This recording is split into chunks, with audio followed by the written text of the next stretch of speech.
La deuxième vice-présidente de l'Assemblée nationale, Hadiza Seni, a dirigé les travaux ce matin. En toile de fond, un seul point inscrit à l'ordre du jour, le contrôle de l'action gouvernementale, à savoir les questions d'actualité adressées aux membres du gouvernement.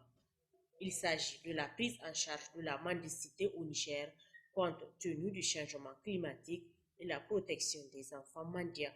La lutte contre la mendicité doit être en synergie d'action, a répondu le ministre de l'Emploi et de la Protection sociale.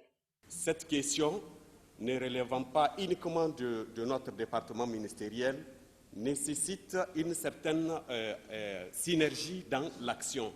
Parce qu'il s'agit d'une activité, d'abord que vous savez très bien, c'est un domaine très sensible, et c'est plusieurs ministères donc sectoriels qui doivent concourir pour pallier à cette problématique qui est là, qui est réelle, qui est un fait réel, connu de tout le monde.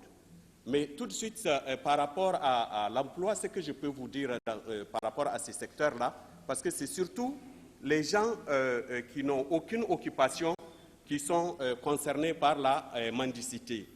Un programme est déjà mis en place au niveau du ministère de l'Emploi à travers le PGIP, qui prend en charge une catégorie de Nigériens, ceux qui ont échappé donc, du système scolaire, qui ne sont plus au niveau donc, du système scolaire.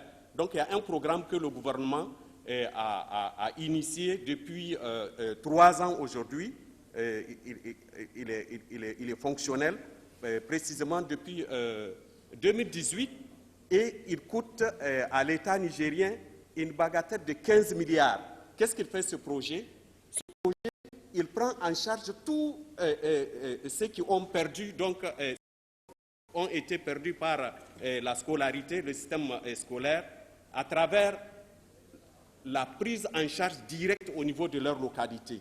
Concrètement, il s'agit de quoi? Le PGIP recense ces zones, particulièrement là où il y a beaucoup de vulnérabilité. Donc, il recense les jeunes qui sont en perte d'emploi, qui ont perdu donc toute possibilité d'être pris par le marché du travail. Il leur donne, donc, le projet leur donne un emploi, mais aussi un appui. Et cet appui-là, il va de la formation jusqu'à l'équipement.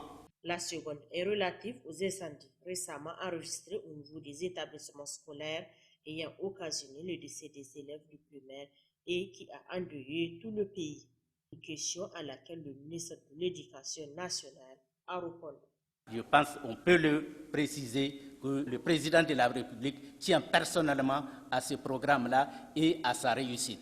C'est que toutes les conditions vont être prises pour que cela se réalise, pour que les réalisations, tant du point de vue des constructions, tant du point de vue du recrutement des enseignants, que ça soit réalisé. Mais pour le moment, la déclaration de la politique générale n'étant pas faite, donc il faut attendre cette déclaration de la politique générale pour avoir le développement de tous les points qui vont être développés. Mais il faut rassurer que ce programme-là sera mis en œuvre pour la satisfaction du peuple du Niger.